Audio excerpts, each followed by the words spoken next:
Hey YouTube, this is Southern Prepper 1, and you're going to hear boots on the ground and news you should know. Do not worry, that is not poison ivy over in the corner. A few people were worried for my health, but no, it is a vine my wife planted. It's a flower, morning glory, and also a little bit in the corner is my youngest grandson planted some lima beans. So you see lima beans and flowers. No poison ivy here. Let's get right into it. This is from a viewer. My town has about 5,000 people in it in population. We never had a homeless problem. In the last year, we started to develop one. I couldn't figure out where these people come from. My town is about 12 miles from the interstate. These people are not local. We have no buses, taxis, no shelters or services for them. Well, I found out what's happening. What's happening, the homeless are getting on the train in Springfield, Illinois, which has lots of homeless shelters. They get on with no ticket. When Amtrak finally checks for tickets, they put them off at the first stop, which is our town. There's no penalty. They walk off or even hang around the station waiting for the next train. Then they get back on the train and do this process over again so they can get further down the line, likely to St. Louis. We now have a homeless problem, and they're riding the rails like hobos used to hop trains. All Amtrak needs to do is verify a ticket before letting anyone on, but they don't. So I don't know if I didn't know how that worked. I've never rode on an Amtrak train. The homeless that remains here are causing problems. A local church felt bad last winter and tried to get these people to come and stay in their church. They refused because they would have to leave their drugs and alcohol behind. They're mostly addicted people. They hang out in our nice library. Some will even sleep openly in our town squares. Now I'm coming across them in the local park where I walk daily. This is from China. China has halted all exports of metallic antimony. They use this as a critical metal in the defense industry. It's a strategic metal used to make ammunition, infrared missiles, nuclear weapons, and night vision goggles, as well as batteries and I think solar panels. So they put restrictions on here to safeguard national security and interests and fulfill international obligations. They also said this wasn't directed at any specific country or region. I disagree with that statement. So every military has to have this for the defense industry. China has a huge amount stockpiled, and they're not going to be giving it up anymore. So this is a huge, huge red flag that China is actually preparing for war, or they want to deny us our ability to prepare for a major war. This is from Canada in Montreal. The two main freight railways are turning away a growing number of work or things to haul. And this is because there could be a stoppage next week, and this could snarl supply chain and disrupt industry. So basically, they're halting anything that's going to need to be kept cool, such as meat and medicines, because they don't want to strand these loads if they do have a work stoppage. Both sides are still at the bargaining table, so hopefully they can get a deal worked out. But this is going to hurt chemical producers, and they're growing more alarmed daily because they won't be able to ship their stuff out. So it could really cause a problem. One chemical in particular is chlorine. And they're saying that they ship a lot of chlorine for 40% of Western Canada's drinking water and also for the Western United States. So if you live in the U.S., this could affect you. If your local water company can't get chlorine to keep your water pure if you're in a city or suburban area. So pay attention to this. They're not even going after Friday. No domestic refrigeration containers will be moving. So very, very important. Could cause a huge problem for people up in Canada. And it will ripple down to the United States because we probably get stuff sent to us from those railways. Cost of electricity rose in July 0.1%. And I can attest to that. I got a letter in the mail. My electric here will be going up.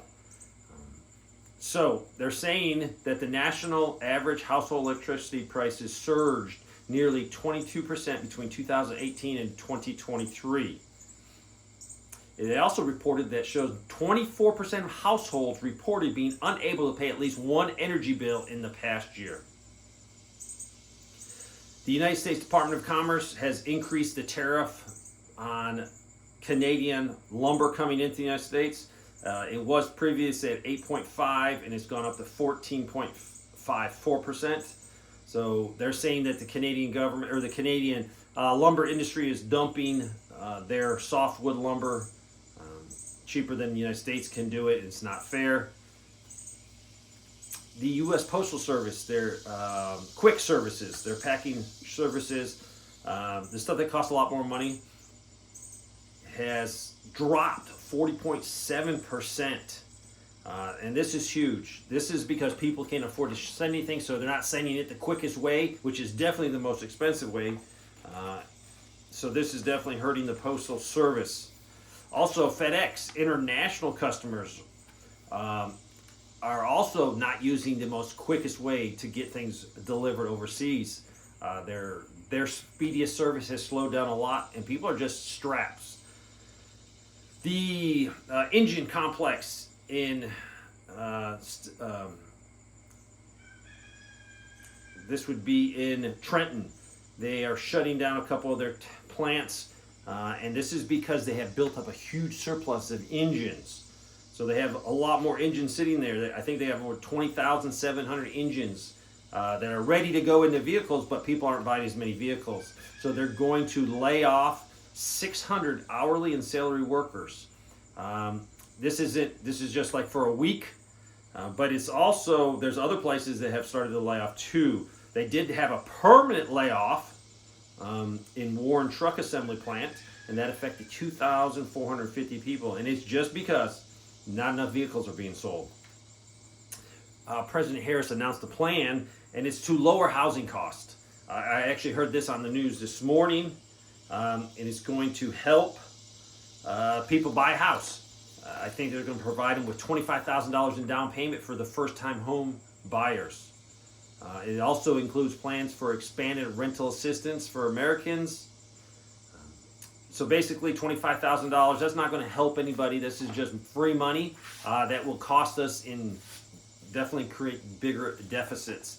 I also heard that she was a little upset with food manufacturers because she said they're gouging the American customers, and she wants to do some price gouging effects and some laws so they can't raise their prices. Price controls, basically. When you have price controls, always think communist Russia, communist China.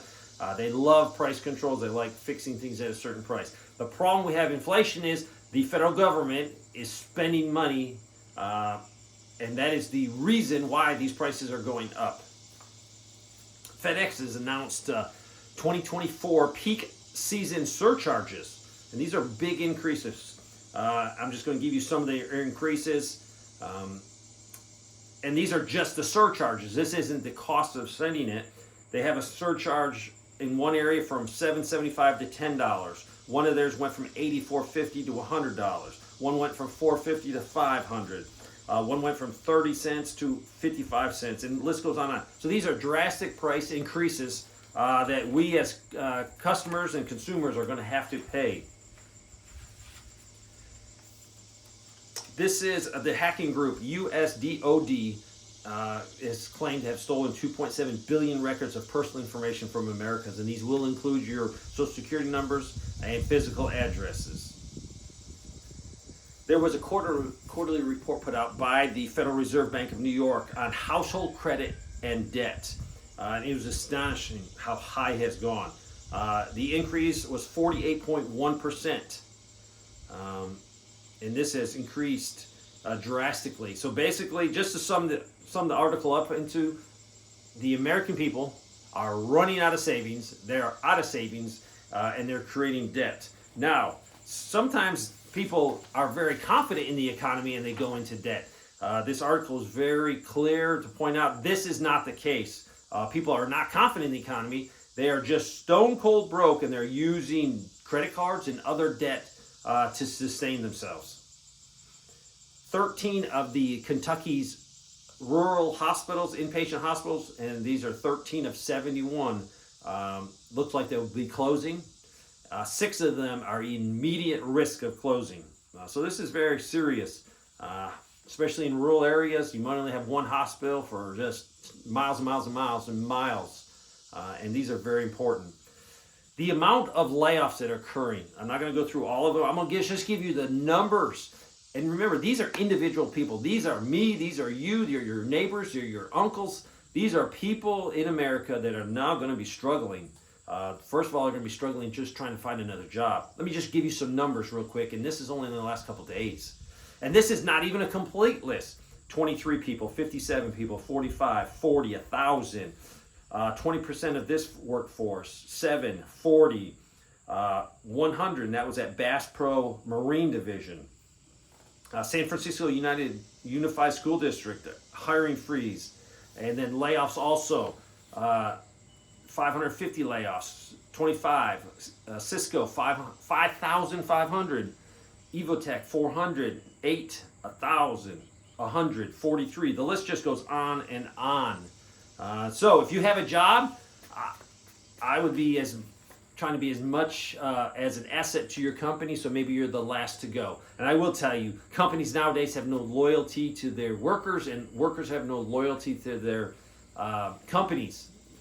40, 50 years ago, with traditional pensions, people were so glad to get a job. People were glad to have that pension, and there was a lot of loyalty. Today, there's no loyalty at all. The UK government is set to ban silent prayer outside abortion clinics, so they're debating this. So you'd have to, I think, stay 150 meters away. If you've been following what's happening in UK, they are jailing people for posting on social media. If the government doesn't agree with it, you get lengthy prison sentence. Even free speech. People are saying things and immediately being arrested. And quickly being charged, quickly being convicted. It's unbelievable. If you're keeping up with what's happening in Ukraine, Ukraine has used a HIMARS missile and destroyed a bridge inside of Russia. There was a small incursion into Russia, took Russia by surprise. And what we're seeing in there is we're seeing UK tanks, we're seeing German tanks, we're seeing U.S. armored vehicles, Bradleys, inside Russia. Western countries, this is very serious. Russia is going to come to a point where you're saying, hey, this would not have happened unless the Western nations totally support it. So this could escalate the situation over there.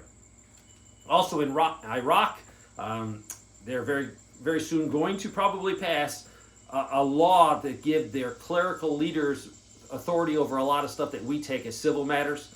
And they could legalize children as young as 9 years old to be married. This is a survey done that 2/3 of American people say the number one issue they're facing is the cost of living. They say that the average American is spending nearly $1,000 more a month just to survive, $1,000 more because of the inflation and all the other price increases compared to 3 years ago, just to pay living expenses. That is why a lot of people are really hurting. 70% reporting they're cutting back on entertainment, changing their grocery buying, and stop going on vacation, and the list goes on and on. People are strapped, and they do not have the money to keep living that same lifestyle. Also, newspapers are getting hit very hard right now because advertisements have dried up, so you're going to see more layoffs with this. More and more companies are also posting very bad numbers, so you're going to see more layoffs definitely coming with these. And a few people reported to me that their taxes have drastically increased on their automobiles, on their personal houses, to the point where some of these people are on fixed incomes. And it's very sad. They have told me, I do not have enough of my fixed income to pay all of my bills. Some are going back to work. Some are so old and have health problems, they don't know what to do. Some are debating selling their homes, trying to find a smaller apartment, but very sad. And also car repairs. Mechanics said people are not repairing their cars. He said some people come in and just tell them, just get it working, just get it running, do whatever you can. Instead of doing the most complete overhaul of whatever that problem is, they're putting Band-Aids on it. And mechanics just are doing it because customer has no money to pay for it. Before, they were using their credit cards. Now a lot of them are tapped out with their credit cards. So Yes, I've given you some dreary, dreary news, but I can tell you what, I know who's in control. The Lord God Almighty is in control. He's on this throne. Everything's happening for a reason. So don't get depressed. Don't get down. Do the best you can in life. Look up. His return could be tomorrow, could be today. If you don't understand what his return means to you, southernprepper1@yahoo.com. I will explain to you how to have peace in your life. Your life is not going to be all roses all the time, but I will guarantee you, you will have something to lean on to support you in the troubles that are coming, because troubles are coming. Just look at the national debt clock. It's exploding, exploding. In 4 years, we are going to have to spend $4 trillion just to pay the interest. And to tell you, in 4 years, we won't even bring in $6.8 trillion in total revenue for the federal government. You got to spend $4 trillion to pay the interest. You're only going to bring in 6.8, and those numbers are based on the economy staying where it is now. If the economy dips into a bad recession, the government's going to have to increase spending. It's going to be worse. We're heading for a complete social collapse, a complete economic collapse. The only one you can look at for the answers is Jesus Christ. There's no politicians. Trump is not going to save us. There are better politicians with better policies that will keep us keep our heads above the water. But keep prepping, keep praying. Thanks for watching.